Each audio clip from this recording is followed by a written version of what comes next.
Hello, everyone. My name is Dana Peterson, and I'm joined with my host, Richard Fordyce, today for the Rural Leaders Podcast. Thank you for joining us. Richard, how are you doing?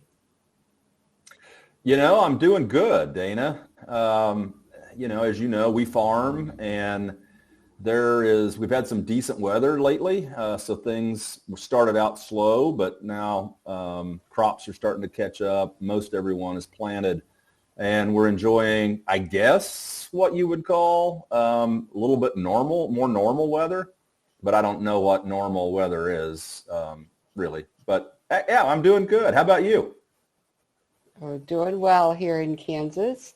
We too have had some rains, and my brothers have all of the seeds they intend to plant in the ground, and so everyone is optimistic about the harvest of the summer. So, we have had some harvest within the podcast as well. We, in the last week, have launched episode 1, and that's exciting because we've had lots of great feedback on our efforts to catalyze change in rural America and to really inspire, equip, and facilitate the action of leaders across the country. So what have you been hearing about the podcast, Richard?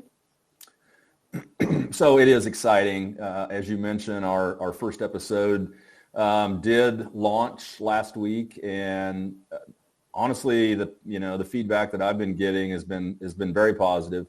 It's family, it's friends, it's colleagues, it's folks that I know and folks that you know as well, Dana, that have weighed in and have listened to the podcast. And so we're super excited, that the first episode is launched and that the second one's coming, is going to be coming out next week. But we need help from those of you that are listening or watching, and to come up with ideas for guests and to let us know who you'd like to hear from in the Rural Leaders Podcast and what issues would you like to hear about. So, we know we have some channels for you to communicate with us, and I'm sure Dana can share those so that you can connect with us and give us ideas and feedback.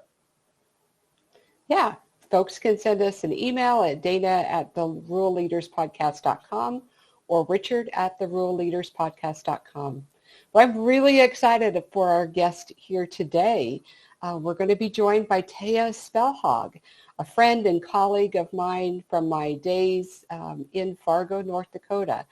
Taya is with Microsoft Techspark, and she's going to share lots of great information with us after this break.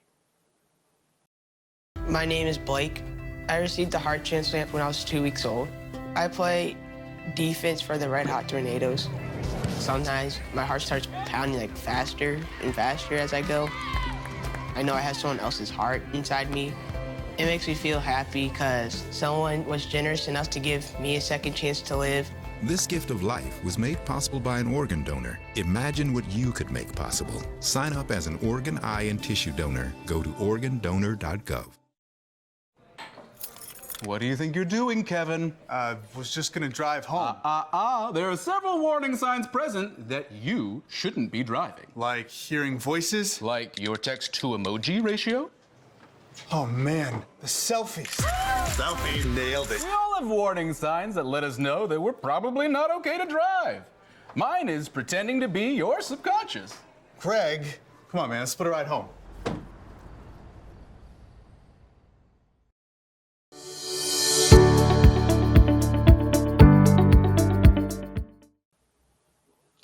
Welcome back, everybody. We're thrilled to have you at this episode of the Rural Leaders Podcast, where we just are really trying to equip, inspire rural leaders across the country to act and make great changes in their communities. And today, I'm thrilled to have my friend Taya Spelhaug with us.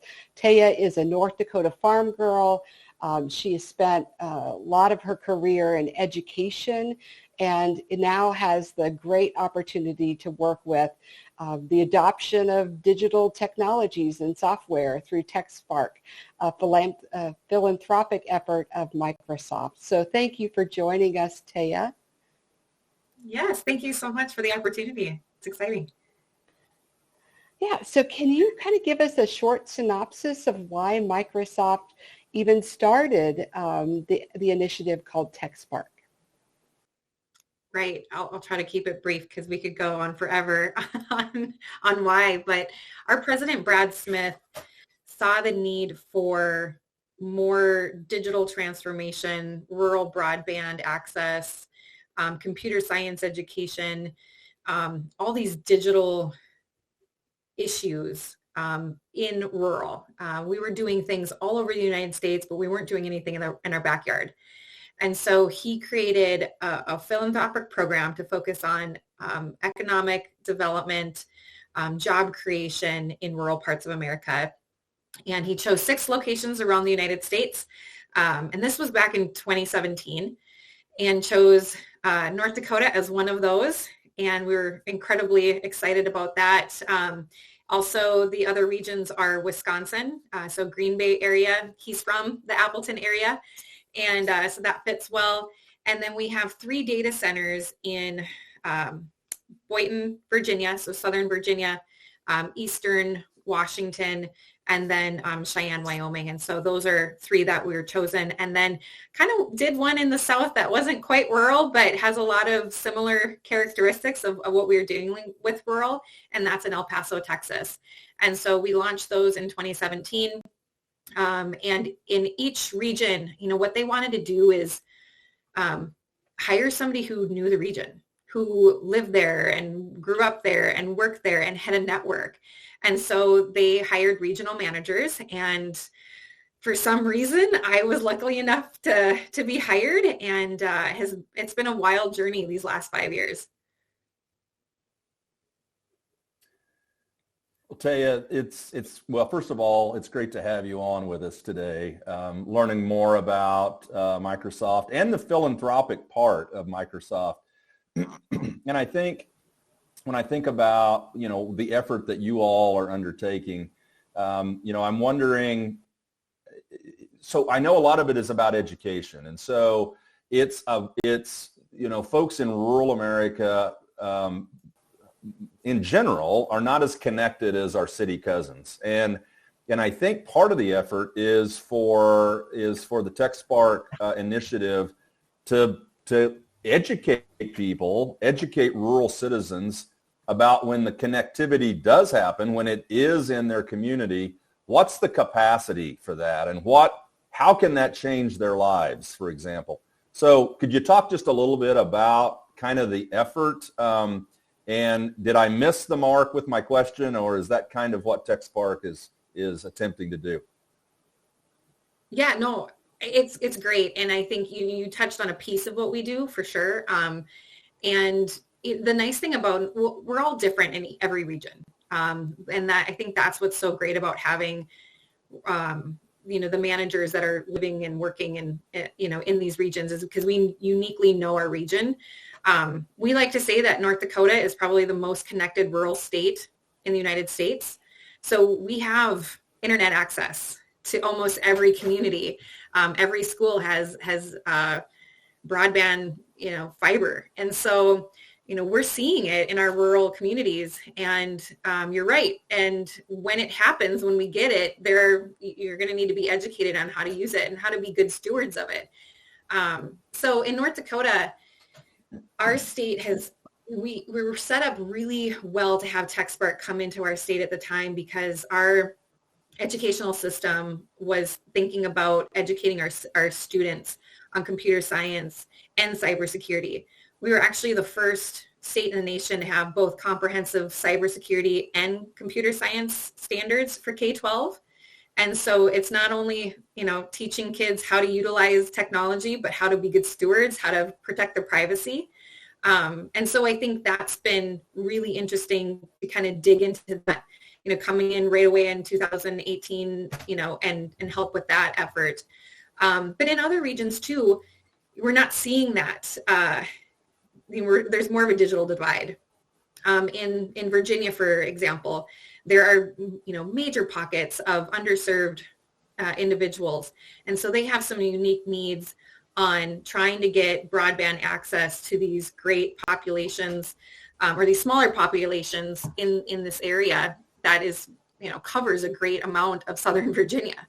And so, it's getting that there, but then also educating those that are in those regions on, bringing good stewards and utilizing it. So I think, you're right. There's definitely that educational piece. We're also looking at skilling the adult population too in the digital skills. So there's a whole other section, we kind of started with K-12, computer science education. And, throughout the 5 years, we've definitely transitioned into skilling and cybersecurity.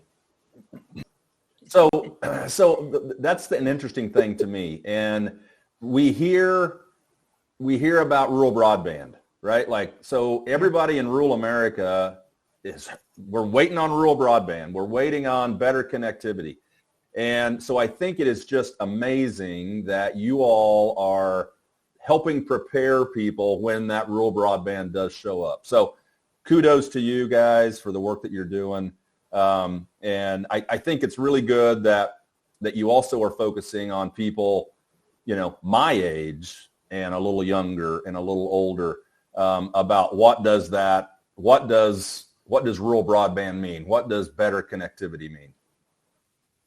Now, Taya, I know just from working with you that Microsoft really has a perspective of not only finding a local manager to run these initiatives in these different regions, but also to work directly with organizations and nonprofits and schools and different entities who are on the ground and really looking at those issues. Can you kind of give us an example of the different types of organizations you've worked with there in North Dakota, and maybe one or two of the different projects that you've created? Yeah. I think one of our initial learnings when Techspark was created was, we call it, the mothership. So, Techspark or Microsoft in Seattle was, hey, let's invest in the partners that are doing the work.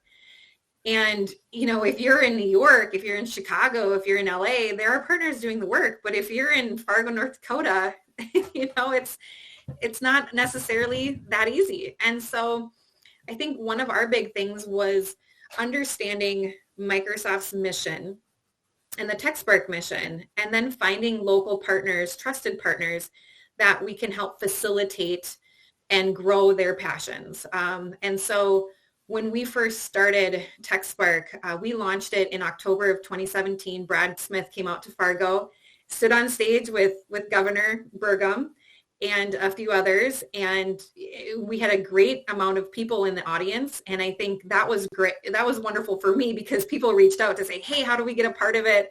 How do we partner together? And at that point I said, I have no idea. I don't need, we're flying the plane as we build it. So let's build this together. And it was really fun to see how these partnerships have grown from that initial conversation after that launch. And one of them was with Emerging Prairie that Dana used to be a part of. And Greg Tavine and I have known each other for quite some time. He's the CEO. And it was, hey, we love what you're doing. There's a lot of synergies. Is there a way that we can work together? And that's how we came up with the investment into the Grand Farm piece. And I know I could speak days and days and days about that initiative, but it's around, ag technology. At the beginning, you guys were talking about planting. And, my boyfriend is currently in the field right now trying to get his beans in. And, we know that technology is a huge issue. One of his biggest things is around the auto steer. It's not working. And so he had to switch out a new tractor this morning because the auto steer wasn't working. And so, the Grand Farm piece was creating the farm of the future and working on ag technology. And, at Microsoft, we're about technology, but we also need technology to advance for those that need it the most, and so having that grower voice we knew that we would have that grower voice, that producer voice in North Dakota. And that's why we really wanted to get involved with the Grand Farm, to say, hey, these are the people who are seeing the problems that we can then invest in and solve these problems, and bring Microsoft's name alongside. I think that's been really interesting. Another key learning that we're seeing is when we're working with partners, if you have a partner that says, hey, we're working with Microsoft, people tend to listen and say, and they want to know more and say, what are you guys doing? How are you involved? So that's been really fun too, is to kind of use the Microsoft name as a catalyst to drive more partnerships. And it's been really fun to see that.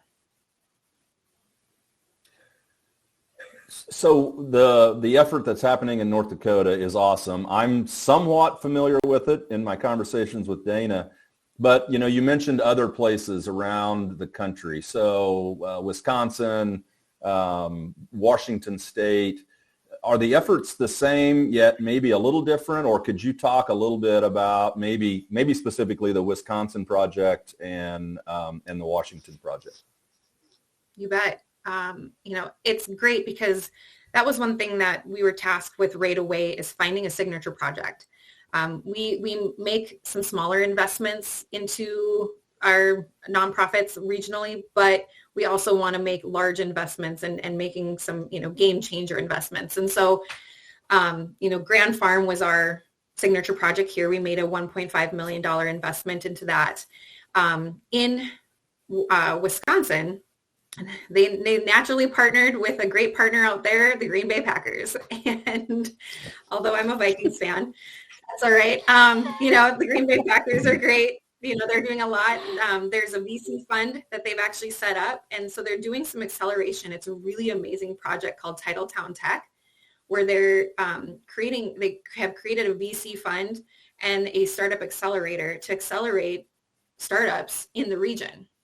And so it's kind of this incubator accelerator, and they're finding startups kind of locally, but also in other areas. And they've had some really interesting success. They've actually had some startups move from Silicon Valley to Wisconsin because they saw the opportunity that Wisconsin presented was far better than the one that was presented in Silicon Valley, because they were so inundated with startups. So that was really interesting.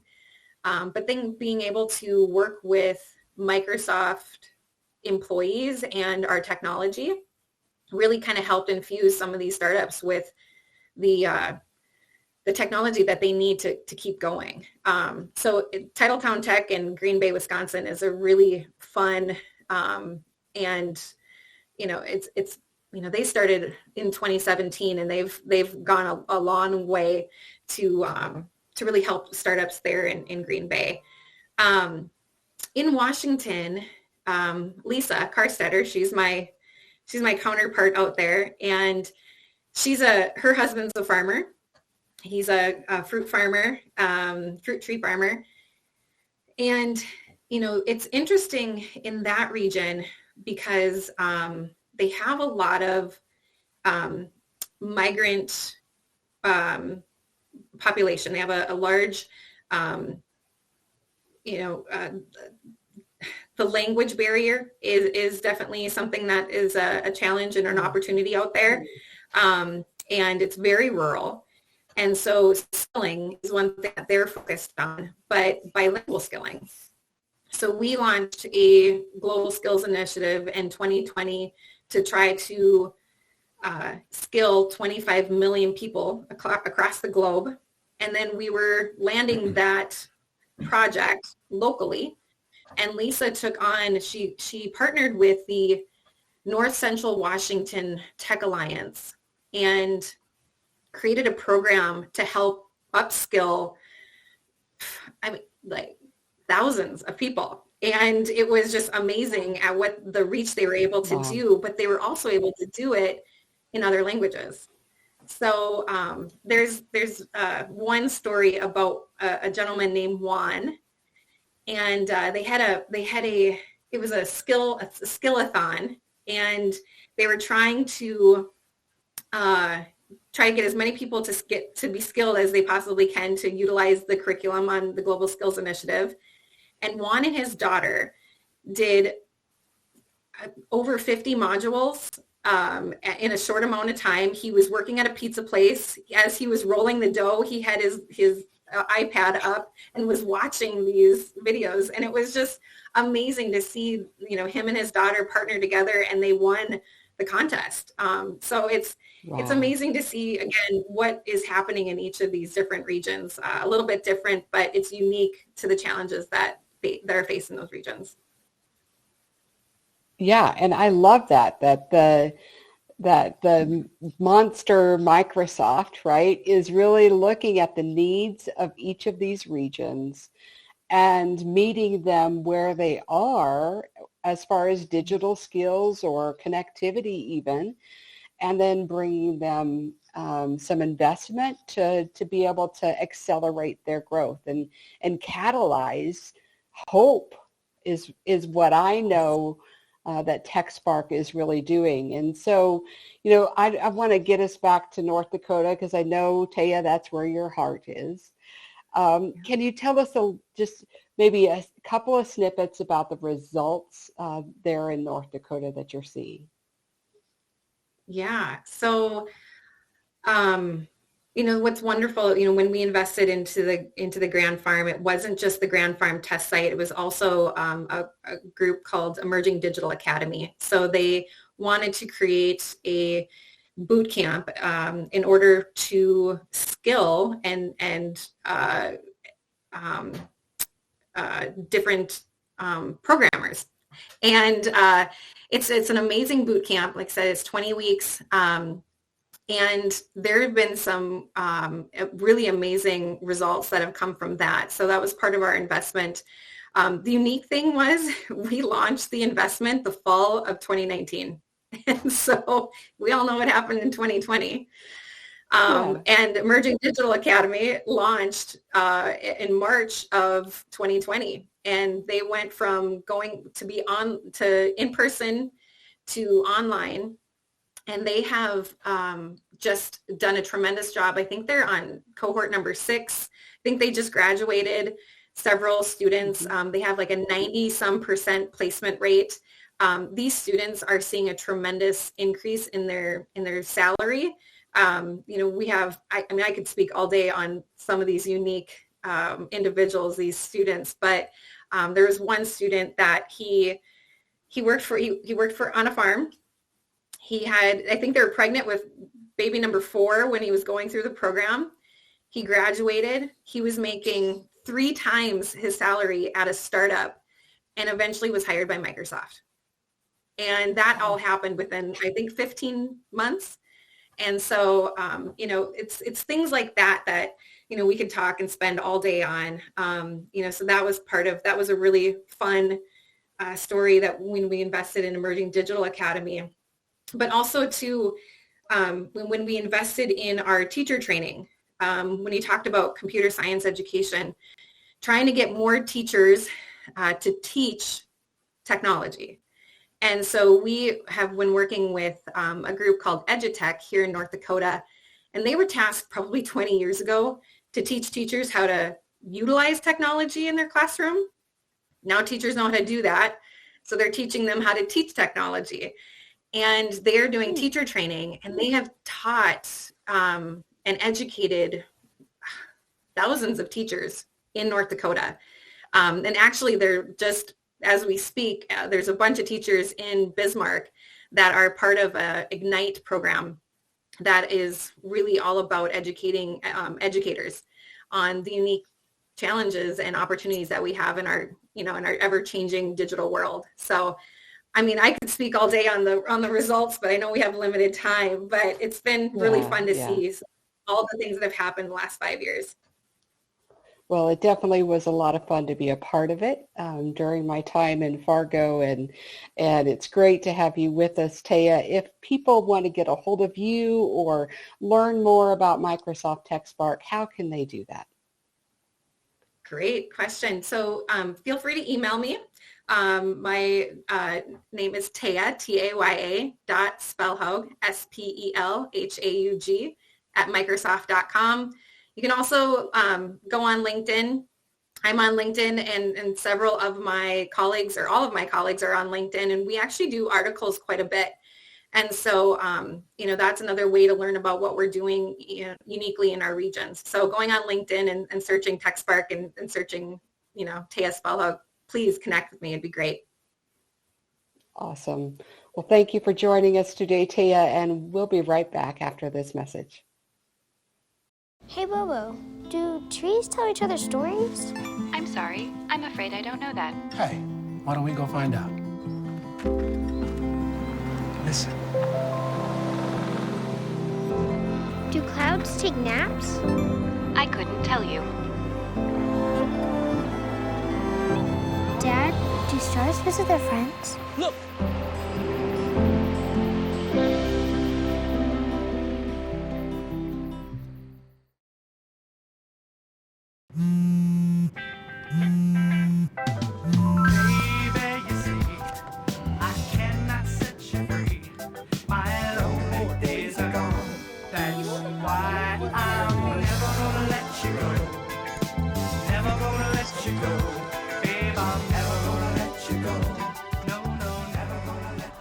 Here you go. Thank you. Thank you.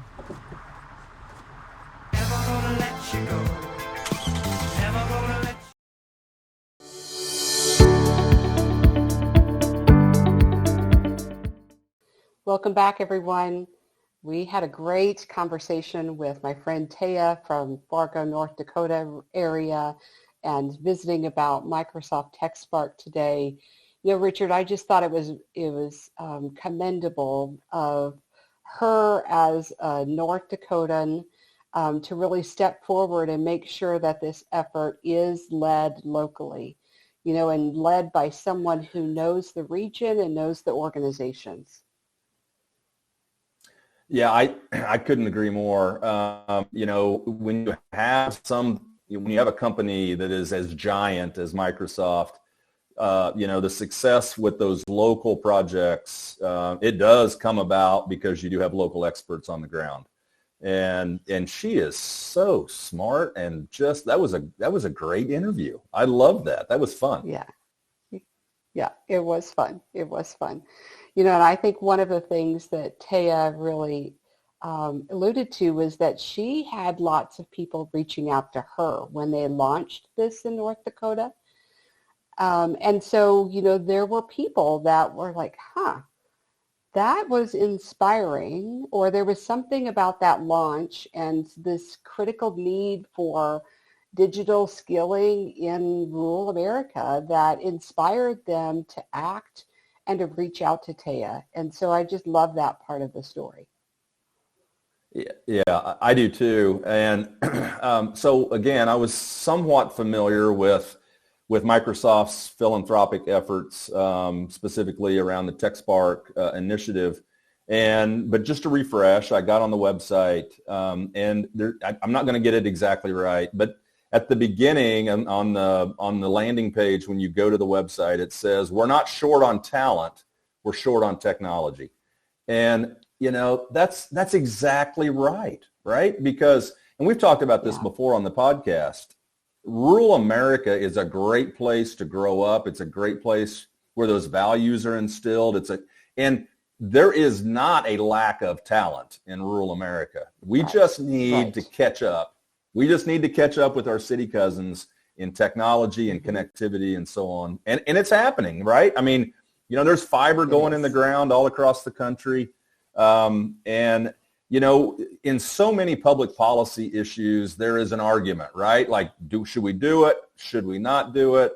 Depending on where you land politically and those sorts of things.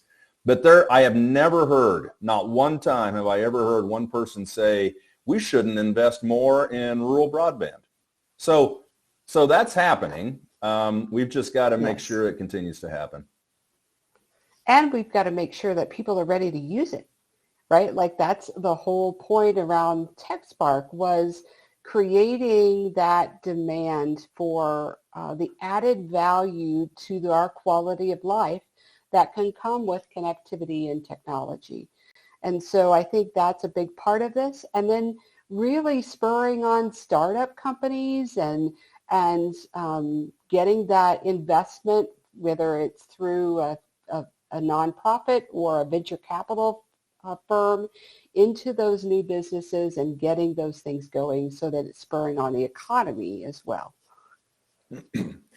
You know, it is. And once a community is connected, you know, that is a catalyst for, as you just say, startups, entrepreneurial kind of ventures, but it also can be the landing spot for existing companies that want to expand, maybe want to look at a different, a different place to have a location.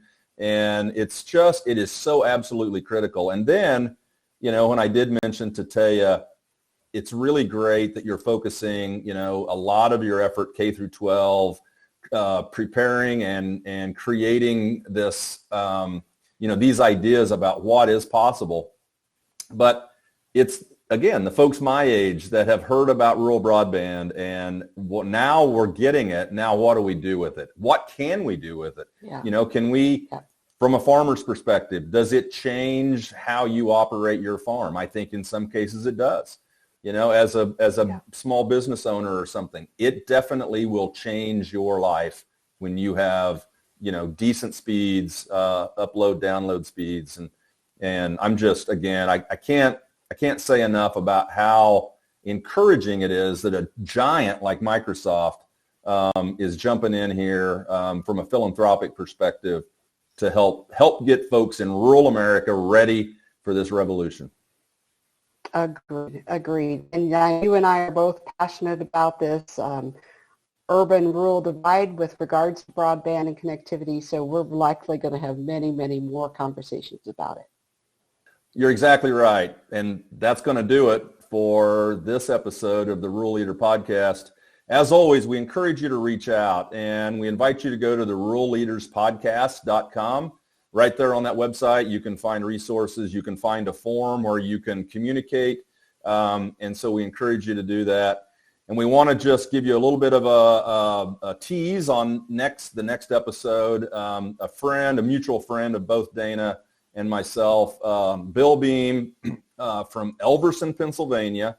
He is a farmer that farms in the shadows of Philadelphia. So he's going to visit with us about a lot of things. How is it to navigate a farming operation that close to a major metropolitan area, and what are the advantages of having that close? So we hope you join us for the next episode of the Rural Leader Podcast. And with that, I'll say goodbye. Dana, you want to say goodbye? Goodbye, everyone. We'll see you next time.